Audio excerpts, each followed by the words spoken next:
Glória a Deus, louvado, exaltado seja o nome do Senhor Jesus, amém.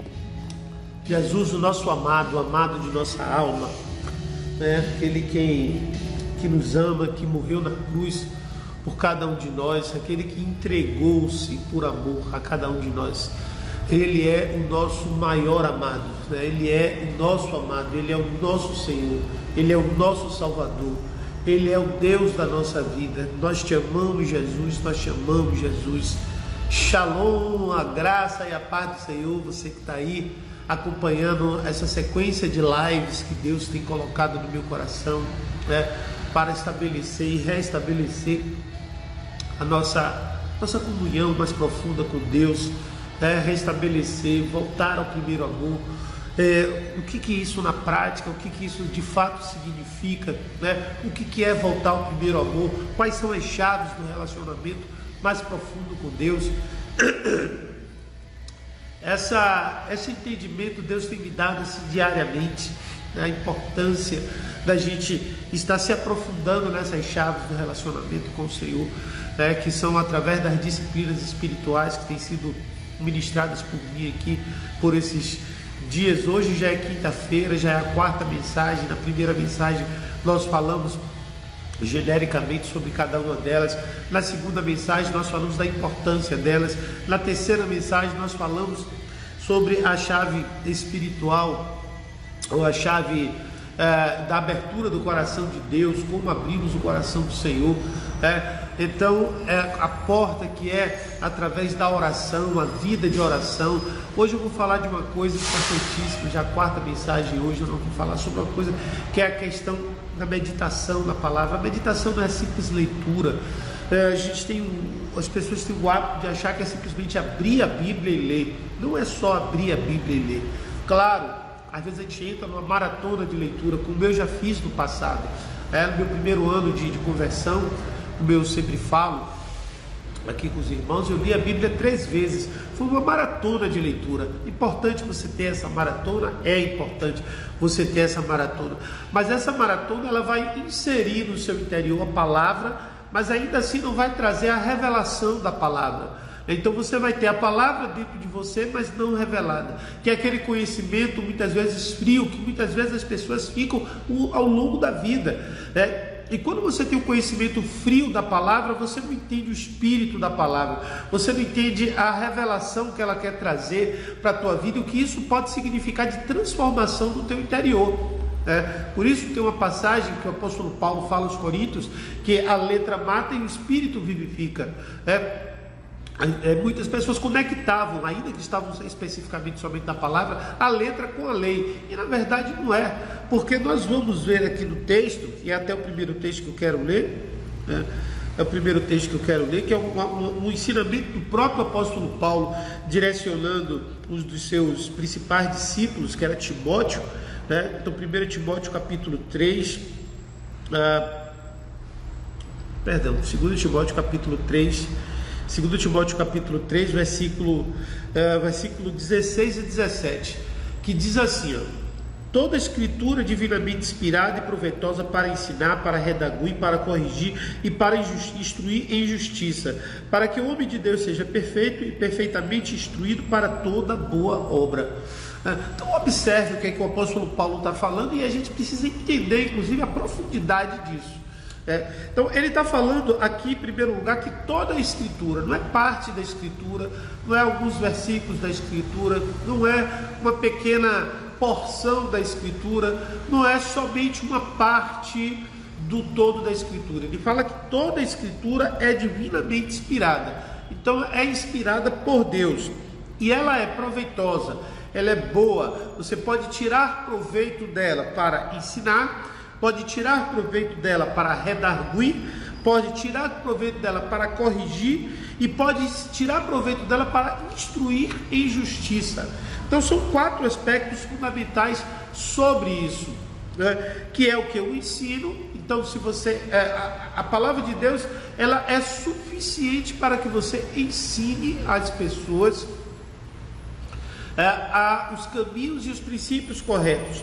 Redarguir para argumentar com as pessoas, redarguir está ligado a argumentar, nos caminhos certos, para corrigir, que é justamente ajustar comportamento, conduta, relacionamentos, forma de ser, caráter, todas essas coisas, e instruir em justiça, ou seja, andar, ensinar um caminho justo. Essas quatro são as funções da palavra de Deus. Mas ela tem uma outra característica aqui super interessante também, que está intrínseca nesse texto, que a gente não contempla muitas vezes. E que característica é essa? É a característica contextual que o Paulo escreveu para Timóteo. Quando Paulo escreveu para Timóteo, a escritura que ele tinha nas mãos era o Antigo Testamento. Ele não tinha o Novo Testamento na mão. Ele tinha, sim, os evangelhos que ainda estavam sendo escritos, não estavam ainda circulando dessa forma como circula hoje, mas era principalmente as escrituras do Antigo Testamento.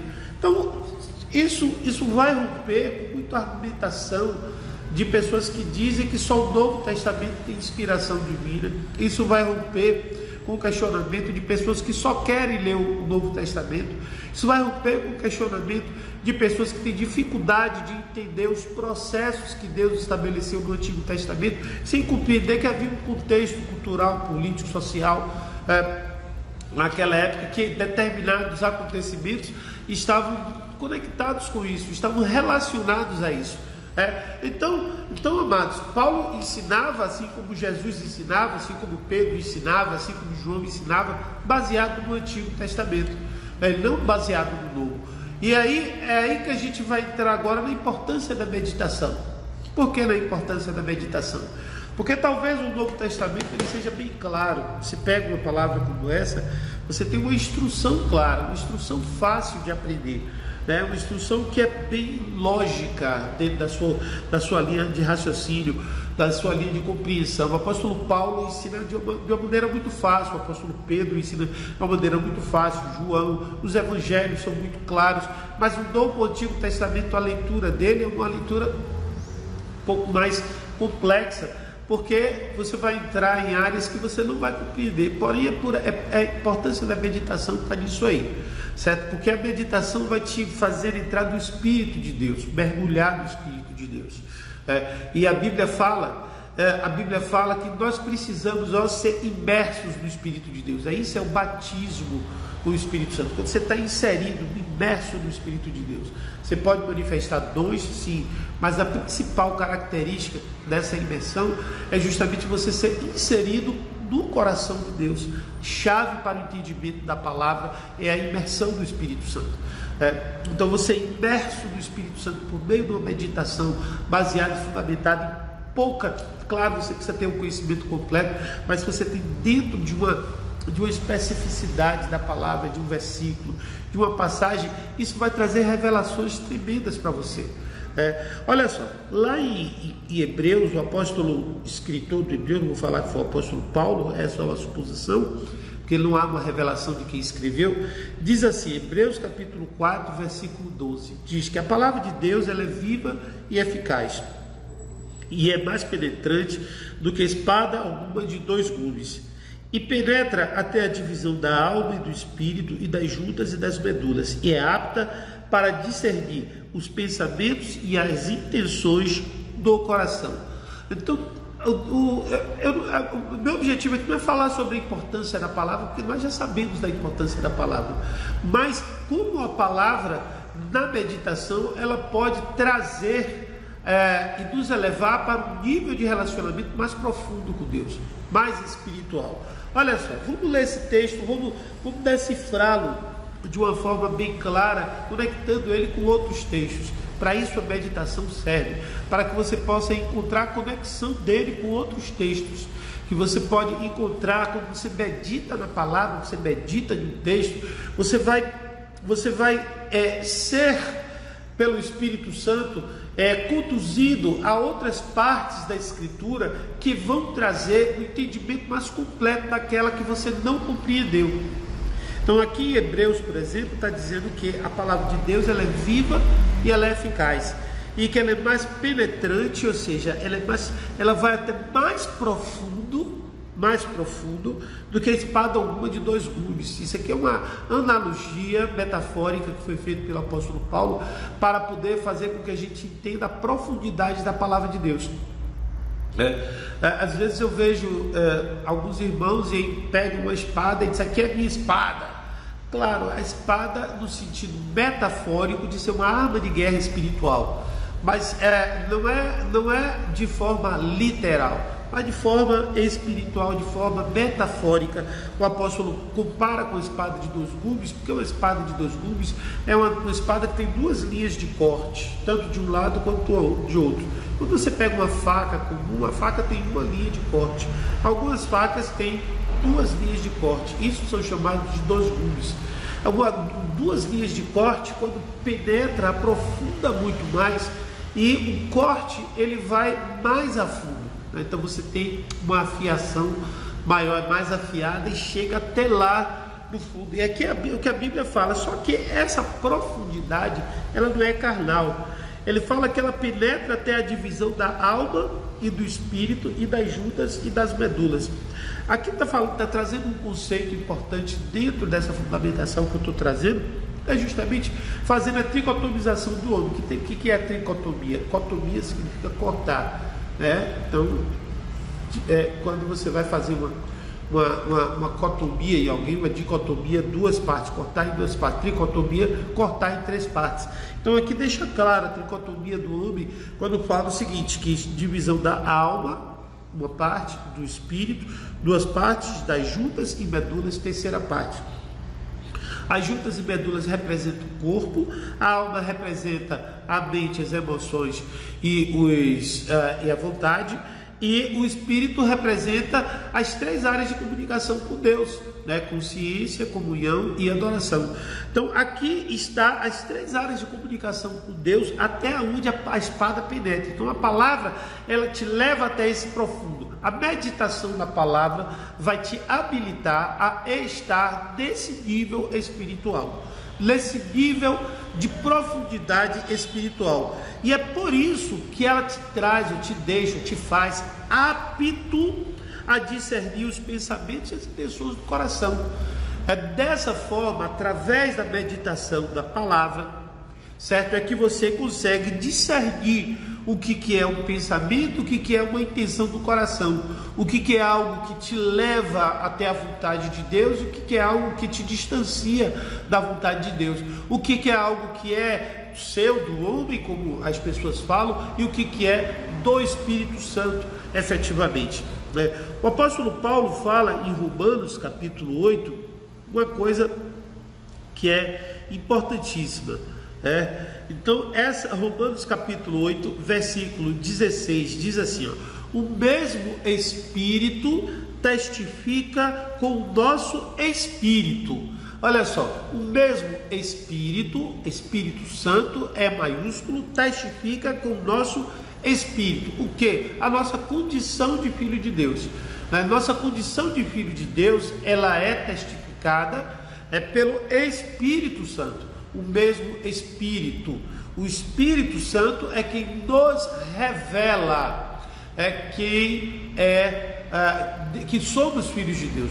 A testificação do Filho de Deus, da nossa filiação divina, ela não é por conta do que nós achamos que somos, mas por uma testificação do Espírito Santo em nossas vidas. E para que haja essa testificação, nós precisamos estar imersos nele. E o que vai nos fazer imergir no Espírito Santo é justamente essa meditação da palavra de Deus, essa vida relacional com Deus, que vai realizar essa convicção interior que deve surgir em cada uma de nossas vidas, né? Então, você tem aí esse entendimento, você tem aí essa compreensão, você tem aí essa palavra, e essa palavra só pode ser revelada de forma clara por meio do Espírito Santo, né? Então, é isso que a Bíblia fala, que o mesmo Espírito testifica com o nosso Espírito. Agora, por quê? Por que só nesse nível espiritual? só nesse nível espiritual. Porque a Bíblia fala, Jesus ensina, então a palavra de Deus está ensinando lá em João capítulo 4, que Deus é Espírito. Deus é Espírito. Se Deus é Espírito, Espírito se comunica com Espírito. E é por isso que o homem precisa da palavra de Deus, porque quem revela o verdadeiro mundo espiritual para o homem é a palavra de Deus. Quem revela como funciona o mundo espiritual é a palavra de Deus. Pessoas que tentam entrar e conseguem, muitas delas, no reino espiritual, desassociados da palavra de Deus, caem no engano dos demônios. Por quê? Porque eles não têm a palavra de Deus para discernir o que é espiritual, o que é de Deus e o que é do homem, e o que é de outra origem que não a origem divina. Então, dentro desse entendimento, amados, nós vamos compreender a importância da meditação. A meditação pura e simples, ela consiste em você estar de fato focado naquilo que você está estudando e pensando naquilo que você está estudando e meditando sobre como aplicar aquilo em sua vida. Como eu posso aplicar o que a Bíblia ensina em minha vida. Nós precisamos compreender que a palavra de Deus, ela não pode ser como um livro de poesias. A palavra de Deus não pode ser como um livro de histórias. A palavra de Deus não pode ser como um livro de matemática, onde nós devemos aprender aquela matéria, aquela disciplina, por uma questão curricular ou acadêmica, ou aprender ou ler aquela palavra simplesmente para achá-la bonita, admirá-la, certo, na sua questão literária ou retórica. Não, a palavra de Deus, ela é viva. Isso está lá em Hebreus capítulo 4, versículo 12. Ela é viva e eficaz, ou seja, ela é viva, ela é suficiente para poder gerar em nós transformação, mudança, para gerar movimento, para gerar presença, para gerar testemunho, para gerar realidade, né? Então, a palavra de Deus, ela não é algo teórico, no campo da teoria. Não existe teoria na Bíblia. Na Bíblia existe relato histórico vivo e verdadeiro, certo? E existe testificação da vontade de Deus, dos princípios da vontade de Deus, e existe também a aplicação pessoal do que ele ensina, daquilo que a Bíblia chama lá no Antigo Testamento de obediência. Quando Deus diz que a gente deve obedecer, Ele não está nos escravizando, Ele está dizendo o seguinte para a gente: pratique que vocês terão resultado, pratique que vocês serão bem-sucedidos, pratique que você vai ter qualidade de vida. Então, a fundamentação da aplicação da palavra de Deus em nossas vidas não pode ser simplesmente baseada, certo, em teorias ou retóricas. Por isso, não se deve assistir ou ler a palavra de Deus como um livro qualquer. Não se deve ler a palavra de Deus simplesmente para você estar se enchendo de um conhecimento que não vai ter aplicação nenhuma, ou se enchendo de um conhecimento para você somente encher a sua boca e falar e não ter uma realidade. Então a palavra de Deus, ela é viva e ela é aplicável na sua vida, no seu dia a dia. Toda vez que você lê a palavra de Deus, você precisa saber, como o apóstolo Paulo fala a Timóteo, certo? Lá, o que é que ela está te ensinando, o que é que ela está argumentando contra a sua vida, o que é que ela precisa corrigir em você, e que tipo de caminho justo, de justiça você deve seguir a partir daí, né? Então essas são algumas coisas importantíssimas que nós acabamos por aprender ao ler a palavra de Deus, e a meditar na palavra de Deus. Então essa meditação, ela é fundamental, porque sim, você vai saber e conhecer melhor a Deus dessa forma. Você vai ter a possibilidade de se aprofundar em Deus dessa forma, né? Através da palavra de Deus. João capítulo 5, verso 39, traz um ensino importantíssimo também sobre as Escrituras, e eu vou falar aqui sobretudo sobre o Antigo Testamento. Por que eu estou insistindo no Antigo Testamento? Porque o Antigo Testamento é um dos textos que tem mais dificuldade de aprendizado.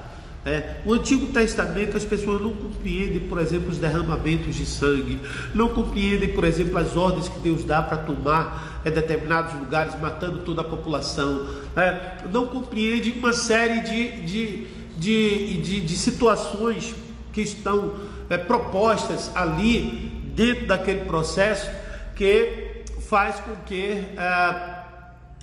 que o entendimento seja mais claro. E aí começam a talvez abandonar o Antigo Testamento. Mas olha só, o que é que diz lá em João capítulo 5, versículo 39, e na época que Jesus falou isso aqui, não tinha o Novo Testamento. Versículo 39 diz assim: examinai as Escrituras, porque vós cuidais de ter nelas a vida eterna, e são elas que de mim testificam. Então olha só, já no Antigo Testamento, já se era possível ter a vida eterna através do ensino, da meditação, do ensino, e daí a prática da palavra de Deus. Já no Antigo Testamento, Jesus já diz isso, que ali já há uma revelação dele. Jesus já se revela no Antigo Testamento. Jesus já é revelado ali no Antigo Testamento. O Antigo Testamento contém muitas profecias sobre Jesus Cristo, mas não tem só profecias. Além das profecias, o Antigo Testamento contém tipos de Cristo, tipologias de Cristo. O que são tipologias de Cristo? Primeiro eu vou falar sobre profecias e depois vou falar sobre tipologia. As profecias são as palavras ou a previsão, a visão futurística que Deus tem a respeito de uma obra que Ele quer fazer no meio de um povo, que é revelado através de uma profecia. Desculpem, hoje está passando muito carro grande aqui e deve estar incomodando aí, né, durante a live, me perdoe. Mas vamos lá. Então a profecia, certo, é uma visão futurística para o homem e para Deus dentro do Kairó e já plena, que Deus tem para o homem para ser revelado dentro de um tempo certo. E as profecias do Antigo Testamento, sobretudo pelos profetas maiores, todas elas apontavam para Cristo. Isaías tem centenas de profecias sobre Jesus Cristo. Miqueias tem profecias sobre Jesus Cristo. Jeremias tem profecias sobre Jesus Cristo. Então, esses profetas, eles traziam revelações sobre Jesus Cristo. E Jesus estava ali dentro de um momento, de um discurso que ele estava pregando, de um sermão que ele estava pregando. Ele falava sobre isso. Vocês querem saber quem sou eu? Então examine as Escrituras. Então a meditação nas Escrituras vai revelar quem é Jesus para nossas vidas. A meditação nas Escrituras vai revelar por que Cristo veio aqui na terra e trouxe, e veio fazer a obra dele. Então isso é uma profecia. Por meio das profecias. A segunda forma como se revela Cristo no Antigo Testamento são as tipologias, ou os tipos de Cristo, certo? Ou seja, aonde nós vamos encontrar nas Escrituras, certo? Pessoas, fatos, ações, celebrações, que são uma representação de Cristo, uma representação de Jesus. Então são elas. Vamos lá. Por exemplo, você quer ver algumas? Não dá para falar aqui todas, mas vou falar algumas. Por exemplo, a primeira tipologia de Cristo, primeira de todas da Bíblia, certo? Foi lá com Adão e Eva. O primeiro tipo de Cristo ali foi quando eles pecaram e perceberam que estavam nus. Aí a Bíblia diz que eles pegaram folhas, né, de palmeiras e se cobriram, certo? Aí Deus não entendeu aquilo ali como cobertura e viu que eles continuavam nus. E a Bíblia diz que ali então Deus pegou pele de animais e os cobriram. Veja só. Até então eles não conheciam, não sabiam que pecavam, o que era pecado. A partir do momento que eles comeram do fruto, eles passaram a saber o que era o pecado. Qual é o objetivo? O que foi que Jesus veio fazer aqui na terra? Ele veio o quê? Levar sobre ele os nossos pecados. Então ele veio cobrir os nossos pecados. Aí a Bíblia diz que Deus matou um animal, né? Porque se tirou a pele, precisou matar o animal. E aquele animal, com a pele daquele animal, cobriu a vergonha, cobriu o pecado de Adão e Eva. Naquela hora ali, quando Deus mata o animal, ocorre o quê? Um sacrifício. Esse sacrifício é um tipo de Cristo, né? Ele representa o que Cristo faria no futuro, certo? O segundo, você quer ver um outro tipo de Cristo? Na Bíblia, cada um dos sacrifícios que foram feitos no Antigo Testamento, no tabernáculo, aquele cordeiro que morria, que era imolado, ele representava Cristo.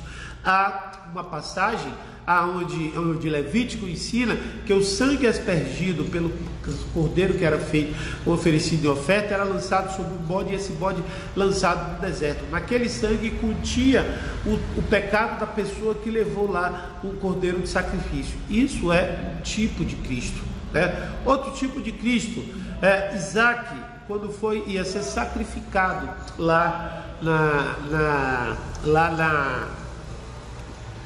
no Monte Moriá, né? Que Abraão levou ele para o Monte Moriá, e na hora que ele ia levantar o cutelo para poder sacrificar o seu filho, Deus interviu e trouxe o cordeiro. Aquele cordeiro que Deus trouxe é um tipo de Cristo. Por quê? Porque ele tomou o lugar de Isaac, né? Então cada um de nós, Jesus Cristo tomou o nosso lugar, né? Outro tipo de Cristo, a Bíblia fala que quando na 10ª praga, para que Faraó liberasse o povo para sair para a terra prometida no tempo de Moisés, Deus deu uma instrução para os hebreus, o que? Para sacrificar o cordeiro e o sangue do cordeiro aspergir aos umbrais das portas, para que o anjo da morte, quando passasse, não atingisse aquele lugar, ou seja, não matasse o primogênito que estaria ali. Então esse cordeiro e esse sangue, certo, que foi aspergido na porta, e todo esse cerimonial, ele é um tipo do cerimonial do que Cristo fez na cruz. Então foi exatamente durante a Páscoa que Cristo morreu na cruz, ressuscitou, e o seu sangue nos purificou dos nossos pecados. Então aí você enxerga, você começa a compreender por meio da meditação na palavra como Cristo se manifesta no Antigo Testamento, né? Como ele se revela, porque você vai compreender, porque o próprio Cristo ele cita muitas vezes as Escrituras. Você começa a ler, por exemplo, vamos ler aqui Mateus capítulo 1, e aí você vai ver, aqui eu estou em João, deixa eu voltar aqui para Mateus capítulo, isso aqui por exemplo é a revelação do Espírito Santo, não estava dentro do esboço, mas você pega aqui o texto e você vai ver algumas coisas interessantes, né? E a Bíblia fala aqui, versículo 22, capítulo 1, versículo 22 do livro de Mateus, diz assim, e tudo isso aconteceu para que se cumprisse o que foi dito da parte do Senhor pelo profeta, que diz: eis que a virgem conceberá e dá luz ao filho, e chamá-lo-ão pelo nome de Emanuel, que traduzido é Deus conosco. Isso foi uma profecia que estava lá em Isaías capítulo 7, versículo 14. Talvez quando alguém estivesse lendo esse texto lá sem a instrução do que está no Novo Testamento, sem uma meditação, não vá compreender o significado disso lá em Isaías, né? Lá em Isaías iria compreender agora, a partir do momento que você lê no Novo Testamento, e que ele diz que há uma revelação profética aqui do nascimento de Jesus, que vai dar autoridade ao texto e autoridade às Escrituras, como sendo a revelação da palavra do próprio Deus, que fora dito 700 anos antes. Você imagine só, muitas pessoas morreram, gerações e mais gerações morreram sem ver cumprida essa profecia acerca de Jesus. Mas quando Jesus chega lá para aqueles discípulos que o estavam ouvindo na montanha, lá no capítulo 5 de João, versículo 39, que ele diz assim, examinai as Escrituras, porque elas testificam de mim, certo? Jesus está dizendo, você vai encontrar esse texto lá. E a meditação te leva a ter essa reflexão, a esse entendimento. Você vai ler a Escritura e você vai meditar, então você vai encontrar, olha, isso aqui é o tipo de Cristo, isso aqui é algo que revela a Cristo, é algo que revela a vontade de Deus. Como é que você tem a revelação clara de que Cristo traz a cura para a tua vida? Ele curou muitas vezes, mas Isaías já tinha profetizado isso, Isaías capítulo 53, quando diz que ele levou sobre si as nossas enfermidades. Versículo 7 diz que sobre as suas pisaduras nós fomos sarados. Então, sobre as suas pisaduras, olha só, uma meditação, uma reflexão momentânea para você ter e você aplicar na sua vida, para que você seja curado, você seja sarado. Pisadura representa passos, passos representa caminho, caminho representa onde ele está. Você vai chegar até Jesus, caminhando para Jesus, caminhando para Jesus, caminhando com Jesus, sob as pisaduras dele, sob onde ele passou, você é sarado. Ou seja, na obediência da palavra, na instrução aplicada à sua vida, no seu dia a dia, em uma vida conectada com o Senhor. Tudo isso vai produzir cura na sua vida, porque quando você caminha na direção de Jesus, isso revela fé. Aí você vai entender o que Tiago diz quando diz que a fé sem obras é uma fé morta, é uma fé que não tem vida, que não tem realidade. Então, amados, essas são aí algumas chaves importantes que a gente revela nesse dia de hoje, para você ter um entendimento melhor da palavra, um entendimento mais profundo das Escrituras. Então, assim, essa foi a palavra de hoje, foi a meditação de hoje. É a segunda disciplina espiritual para você alcançar um relacionamento perfeito com Deus e voltar ao primeiro amor de uma forma correta, que as suas obras sejam vistas por Deus e sejam louvadas como pelo próprio Deus, como ele fez como muitos dos seus discípulos, ou melhor, muitos dos seus filhos, discípulos e apóstolos de Jesus, mas filhos de Deus, certo? É através da meditação da palavra. Eu queria pedir um favor para você, certo? Você está assistindo, se você foi abençoado por essa palavra, eu quero pedir uma coisa para você. Nós temos aqui 6 pessoas online apenas. Você acha que essa palavra ela poderia enriquecer mais pessoas? Você acha que essa palavra ela poderia ajudar mais pessoas? Se você acha que sim, bota aí, dá um coraçãozinho assim, certo? E fala aí, ou escreve alguma coisa aí no texto. Se você acha, eu vou pedir, além disso, eu vou te pedir para fazer outra coisa. O que é que eu quero que você faça, certo? Você está vendo um aviãozinho aí, certo? Daqui a pouco essa palavra vai estar salva lá do IGTV, certo? Vai estar salva lá no nosso IGTV. Você vai pegar esse aviãozinho aí, agora, por exemplo, você já pode passar no seu direct. Ou você pode, depois, pelo IGTV, você compartilhar essa palavra no seu WhatsApp, você compartilhar essa palavra no nas suas redes sociais, em outras redes, Facebook, ou Twitter, sei lá, qual é que você tem.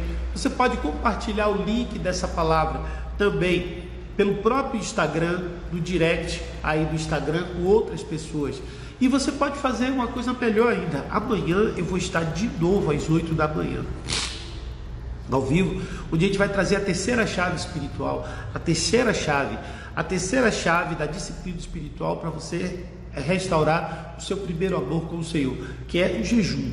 Então nós vamos falar uma coisa importantíssima sobre o jejum. Não tenha medo, porque você vai ver que o jejum ele é muito melhor, muito mais tranquilo e traz um poder fantástico na tua vida, no seu relacionamento com Deus.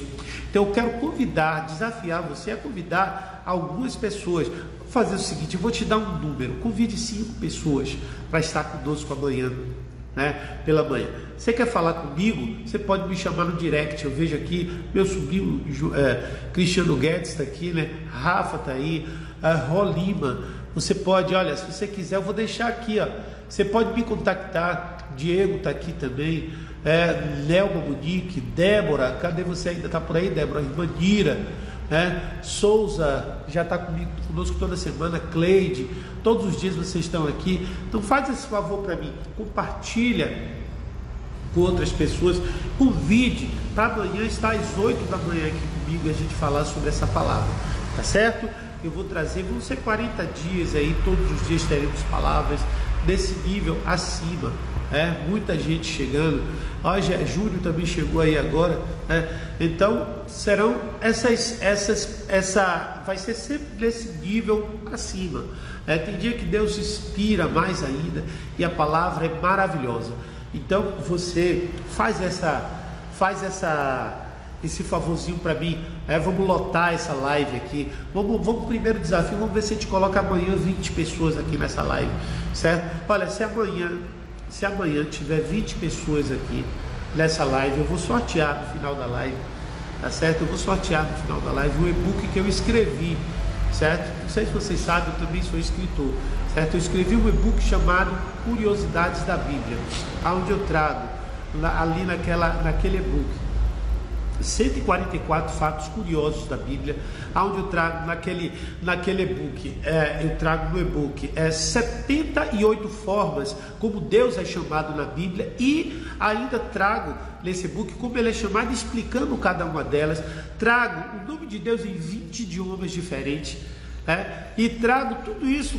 Eu vou dar para você o e-book, você vai poder baixar e ficar à vontade. Então eu vou sortear para quem vai ter direito. Aliás, sortear não, se você tiver aqui amanhã, não precisa sortear não, aqui amanhã, todo mundo que tiver aqui amanhã, eu vou dizer como conseguir esse e-book gratuitamente, certo? Ele ainda vai estar somente disponível através da internet, né? Tudo pode ser que eu mande imprimir, depende muito, né, de mandar imprimir, porque tem um investimento e eu preciso de recursos para isso. Mas que Deus abençoe você, te dê um bom dia, cheio da vontade de Deus, cheio do amor de Deus. Está combinado assim, amém?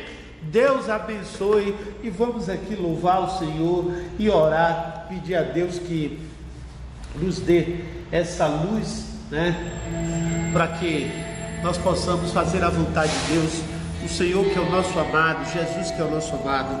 Ó Senhor Jesus, obrigado, Senhor, por esse momento, essa oportunidade que nos dá de estar aqui em Tua presença, essa oportunidade de estar aqui louvando e adorando a Ti, podendo, ó Pai, ministrar a Tua palavra e podendo meditar nela, nos aprofundar no conhecimento daquilo que Tu trazes para nossas vidas. Ó Senhor Jesus, Tu és bom, Tu és maravilhoso, Tu és grandioso, não existe ninguém igual a Ti, não existe ninguém como Tu. Todas as Tuas obras são maravilhosas, e tudo que Tu fizeste por nós não temos como pagar. Nós não temos como pagar, a não ser através da adoração, a não ser através, ó Pai, da nossa vida colocada em Tuas mãos. Por isso, Senhor Jesus, eu te peço que abençoa os Teus filhos que aqui foram apresentados, colocados, que dispuseram-se a investir esses minutos, ó Pai, em suas vidas. Ó Pai, eu te peço assim, Senhor, que Tu abençoe eles, que dê um dia cheio de graça, um dia cheio de bênçãos, um dia cheio de vitórias, um dia cheio de alegrias, um dia cheio de realizações, um dia cheio de vitórias, ó Deus. E assim, Senhor, em nome de Jesus, ó, dai vitória para os Teus filhos, dai vitória, no nome santo de Jesus, e para a glória do Senhor Jesus. Amém, amém. Cante comigo: meu amado é o mais belo entre milhares. Aleluia, Deus abençoe.